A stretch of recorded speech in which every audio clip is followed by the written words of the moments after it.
Thank you so much. Thank you so much, Dr. Galal. Excellent moderation, and I'm very much happy with the structure that you put at the beginning. Cannot solve the problem today without really getting some strong links between the stock and the flow. So I read it that way as well when Professor Bruni reacted to the structure. Very pleased as well with the comments made earlier by my good friend Alex. And I share your relative comfort, Dr. Galal, after listening to the minister. He's up to date, not just of what should be done, but basically with the international dynamics and the benchmarks, including the famous 5% rule that was suggested and applied after the Second World War for debt service as a ratio to the receivables. And actually, this very ratio was almost our benchmark, without really going to the German example, for many years after resolving the Egyptian debt problem after the Gulf crisis with the famous IRSAP and the Paris Club.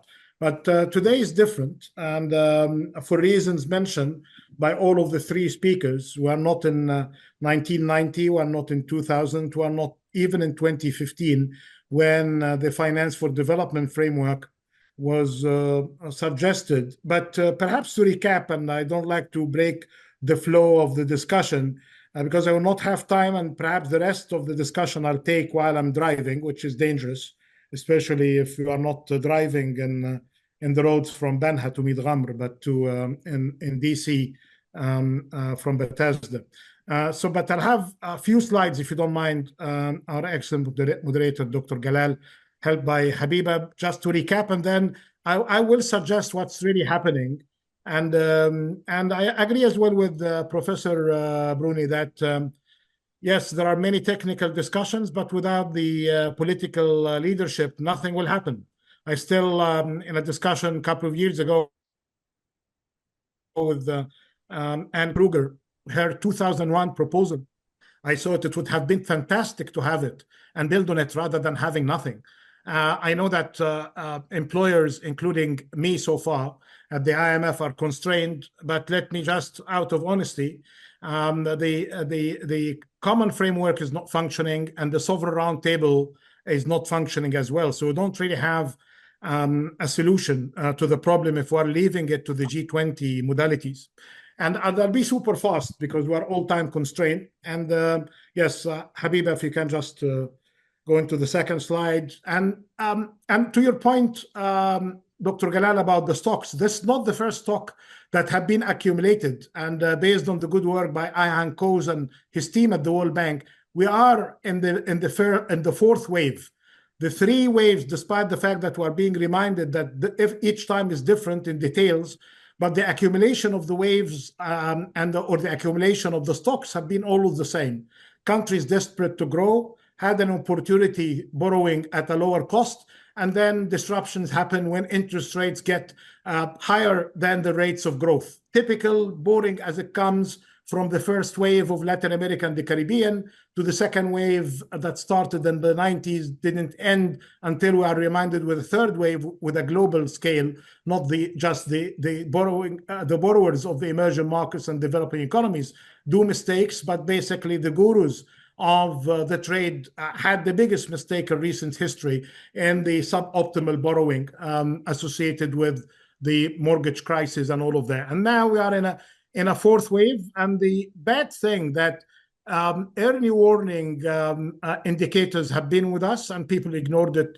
And then we have those indicators mentioned just now by Professor Bruni. Next, please, Habiba. The issue here, and as mentioned by the minister, that our creditors are different. If we're checking what happened in the case of Egypt with its good restructuring, actually Egypt never defaulted since the problem that we had in the 19th century that ended up with the occupation of the country in 1882. So we learned the hard way. So we never defaulted, and we are proud of that. But that comes at a cost, as we know. But now for those who are calling for better debt management, I'm all for it. But restructuring without really knowing who's your creditor, and it's good that the minister is reminding us that they are different today. Back in 2000, Paris Club was almost 40%. How much is Paris Club creditors today? Are less than 10%.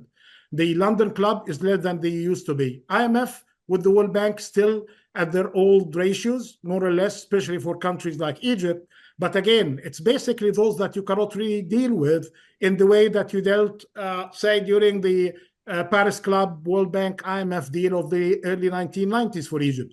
The incentives are different for them, and the way to convince them are very different. And some of them, actually, given the high rates of borrowing that many of our countries, including ours, in few years before the full maturity of the debt, they already got the principal, and very few is left of what is remaining. So they have no incentive to be paid back. And then, of course, there are the orphans and the widows could be behind some of these borrowing, if you consider that behind the bondholders are investors of pension schemes. And again, this is basically a super worrying figure, and that's why I mentioned during the Al Masri Al-Yawm discussion, and I'm mentioning that today, that I'm not just worried about those who are defaulting. I'm worried about those who are trying to avoid debt default by defaulting on everything else, especially the SDGs, the health, the education. Case in point, for countries that of their budget, they are spending on interest, not just on debt service, on interest, more than 50% of the budget. And that is coming from somewhere else. It's coming from what you spend on education and health. That's why we don't just have, we have two things. We have a silent debt crisis because the creditors are different and the creditors are fully provided for their loans and exposure. I encourage you to have a look at two important papers that came from the federal system. They are telling you that the American creditors and the European creditors, in terms of financial institutions, they are really in safe, dry ground because they have already made the provisions, and actually their exposure, direct and indirect, to developing economies and emerging markets is very, very small, not to be compared with the other three waves. So this is very much serious. So it's silent from the borrower side because Dr. Galal, you mentioned the creditors and the borrowers. The creditors are very much silent because they are fully provided for it. And the borrowers don't like even to send a signal that they need better debt management, let alone debt restructuring, because if they do that, our good three friends and their brothers, the rating agencies, Moody's, S&P, and Fitch, are going to be after them. So here, that's why it's silent, while everybody else is really suffering. Is silent with suffering because this is coming at a price. And I'm not talking about those cases of Chad, Zambia, Ethiopia, Sri Lanka, and Ghana, because they are more or less, as mentioned by Alex, we started to see some light at the end of a very long tunnel. But actually, this long tunnel is discouraging any country to go and say, well, let's do a debt resolution, debt restructuring mechanism, because they know very well that they are going to be stuck in tough negotiations of creditors' committees for 4 or 5 years. So again, technical solutions are there, but the political leadership is nil. It's not there. Nobody cares. So Mr. Plato I don't think that he will be dying in happiness now because he assumed something worse than his nightmares. Next, please. But that could change because there are some triggers that could really make the change, and we need to keep it technical. And we don't need really to go and knock on the leaders. I'm not seeing, with all love and appreciation to the current U.S. Treasury Professor Yellen, but Jim Baker was an exceptional leader, but he had the political support.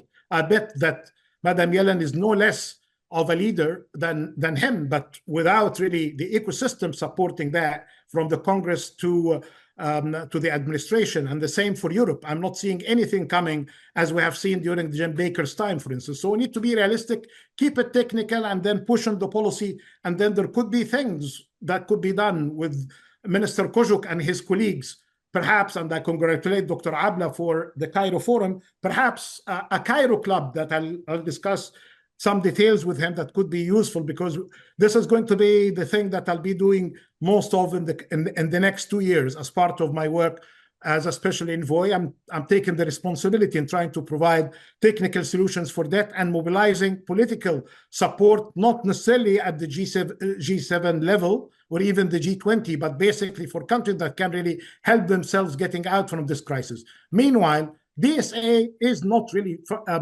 responding to matters that it should be responding to. The debt sustainability analysis, there are many question marks about how it should be reformed. Yes, we're dealing now with the joint work of the World Bank and the IMF and DSA.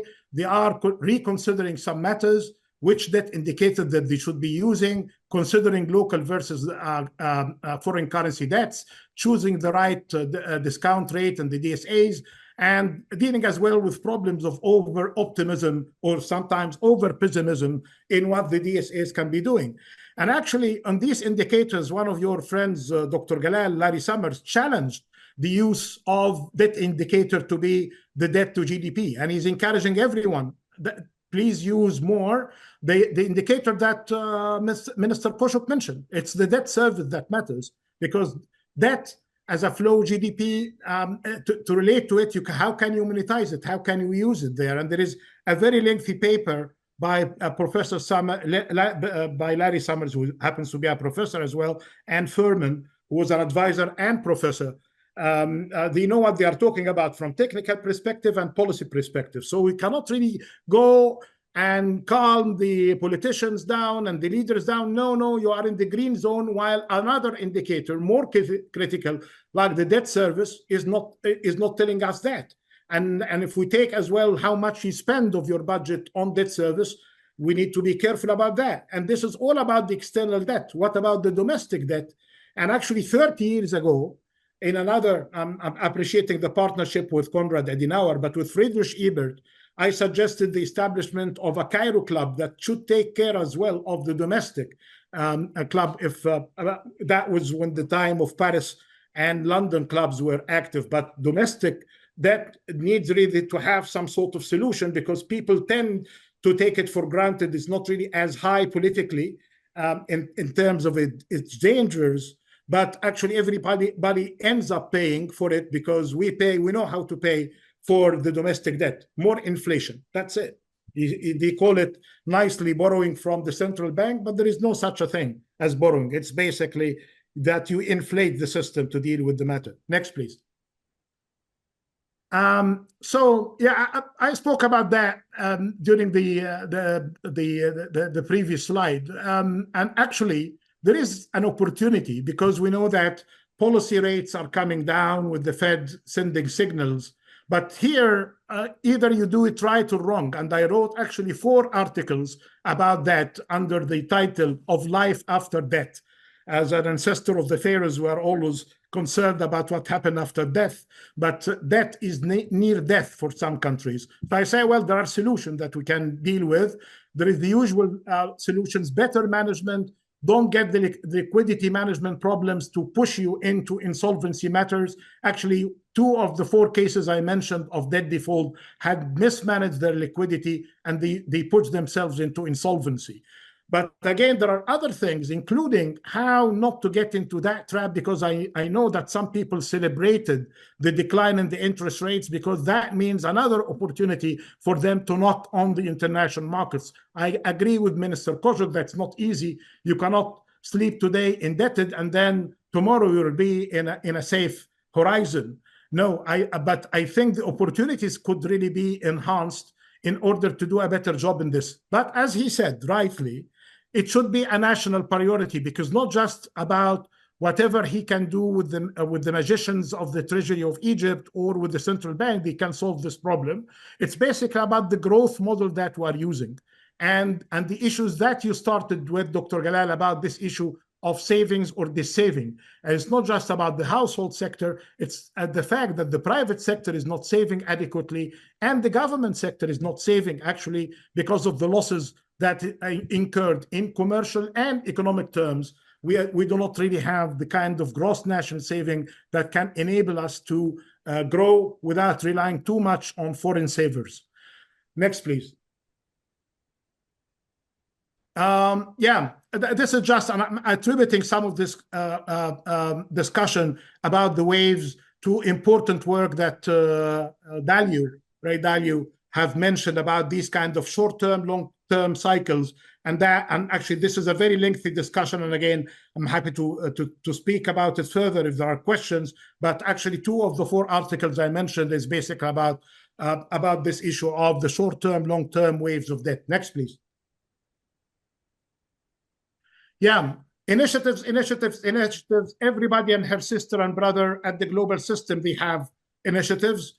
Of course, I work for as a special envoy to the Secretary General. There is an initiative based on the Sustainable Development Goals, how to finance it, stop the harm, debt management, debt restructuring, concessional finance, and then contingency funding. More details on that. Very much aligned with it is the Bridgetown initiatives. It has 10 points, very much assuming that the international financial system will be functioning better than this. Just out of being nice, there is another initiative compatible with the Bridgetown, led by the French president, the Paris Pact for People and the Planet, and it's linking the development finance problem, climate finance problem with the work that the Secretary General mentioned. And then we have another initiative, which is about the V20. This is the vulnerable 20 countries, and they are focusing on the more vulnerable low-income and middle-income countries. And then we have the Nairobi Declaration of September last year. And again, it's basically having an African focus. These are the politicians speaking based on technical discussions. And I was part of the many discussions in the kitchens of almost the 5 of them. But it needs this kind of political will. I see the political will coming from 2 unusual places, not from the White House, not from Brussels. I see that from 2 moral discussions.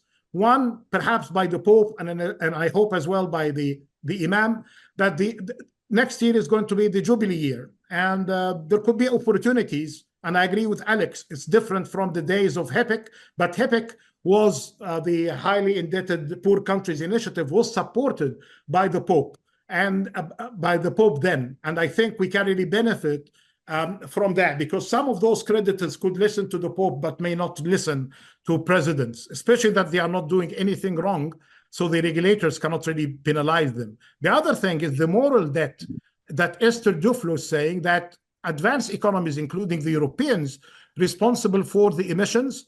And actually, she made a nice calculation. I encourage you to have a look at her moral debt piece, that while developing economies are indebted to all of these countries and their companies and their financial institutions, but at the same time, the world owes these countries high emissions. If the whole countries of Africa are responsible for 3%, the advanced economies are responsible still for the majority of the emissions. And actually, 80% of the emissions are coming from the 20 countries of the G20.